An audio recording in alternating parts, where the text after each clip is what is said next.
So I'm sure by the title of the video, some of you have to be thinking that this is clickbait. I can assure you it is not. I have two video clips to show you. On this first one, this is the Secretary General of NATO, Jens Stoltenberg. There's no one more important than this guy. Anything he says is the direction NATO's going in. And he is going to give a message that in no uncertain terms is NATO asking for World War III. After the clip, I'll share with you exactly why I think that's the case. And then I will show you a second video clip that will prove it.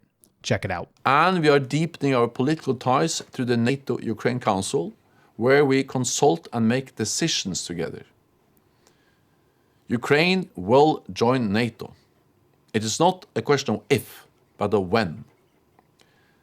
As we prepare you for that day, NATO will continue to stand with Ukraine for your security and for ours. Short clip, but that's the entirety of the message there. The Secretary General of NATO says in no uncertain terms, Ukraine will join NATO. It's not a question of if, but when. And at the end, he says, this is for your security and ours. The reality couldn't be more opposite. Ukraine joining NATO is a declaration of World War III. And this has been the problem with the West all along. And this is what Putin's been saying. NATO continues to expand further and further towards Russia. It was put together to combat the Soviet Union during the Cold War era.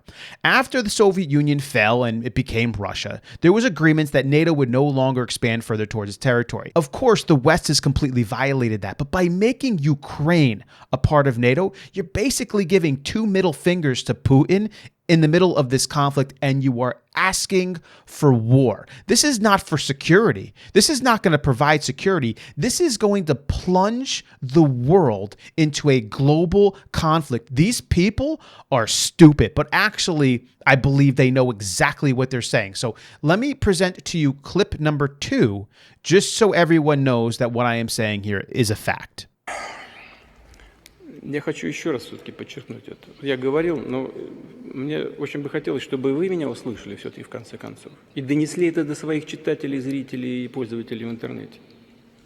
Но вы понимаете или нет, что если Украина будет в НАТО и военным путем будет возвращать себе Крым, европейские страны автоматически будут втянуты в военный конфликт с Россией. Конечно, значит, потенциал объединенной организации НАТО и России несопоставим. Мы понимаем. Но мы также и понимаем, что Россия одна из ведущих ядерных держав. По некоторым компонентам, по современности даже многих опережает. Победителей не будет. И вы окажетесь втянутыми в этот конфликт помимо своей воли. И вы даже не успеете глазом моргнуть, когда будете исполнять пункт 5 Римского договора. Господин президент, конечно, не хочет этого развития. И я не хочу. И я не хочу. Поэтому здесь и находится, и мучает меня уже 6 часов. So Putin says it very clearly and in no uncertain terms that if Ukraine joins NATO, that it will pull all of Europe into a war with Russia. This guy is not lying. Now, do I think that Putin wants a war with Europe? No. Do I think Putin wants a war with the United States? No. He realizes, and he says there will be no winners. So why do we have the Secretary General, the chief of NATO, saying to the world in this message, it's not a matter of if, but when Ukraine is a part of NATO? Why would he proclaim this? Why would he continue to expand eastwards towards Russia, this Cold War organization? Is it for your security and for mine, like he said on his video? Or do these people actually want a global conflict? Because a global conflict will give them an ends to a means. And what is that means that they want? A complete global shift. An absolute change in the way things are done economically, a shift of wealth, a shift of power, a shift of control. And right now, that shift is happening too slowly, and you have too many people who are fighting against it. They are going to plunge us into World War III, and they're going to do it on purpose. When Donald Trump comes out and says, listen, when I become president, I'm going to end this Ukraine-Russia conflict. I'm going to talk with Putin. We're going to sit down and we're going to figure it out. There's going to be compromises. The West is going to give up some things. Ukraine's going to give up some things. Russia's going to give up some things. But we're going to end the conflict. It's going to be over. What Donald Trump may not realize, and maybe he does realize this, is this does not fit with the global agenda. It does not fit with the deep state. It does not fit with the Secretary General of NATO. It does not fit with many of the leaders who are pulling the strings because they want global conflict. And that's one of the problems with Donald Trump is just a guy who doesn't want conflict. He wants great trade agreements. He wants wealth to be spread around. He wants American workers to do good.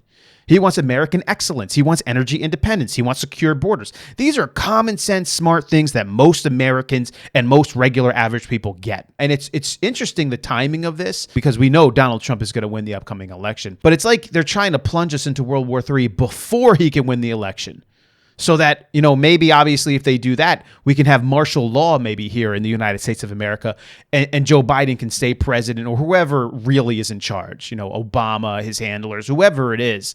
Obviously, these people are sick out of their minds with all the policies that they're doing and, harming the United States with. Something to watch, but do not underestimate what this guy said, and do not underestimate what Putin is saying. This is real. This is an actual move towards World War III. If this ever happened, that's it. Forget it. Get the bunker ready. It's going to go down. What do you think about it? Leave your comments below. I'll catch you in the next video.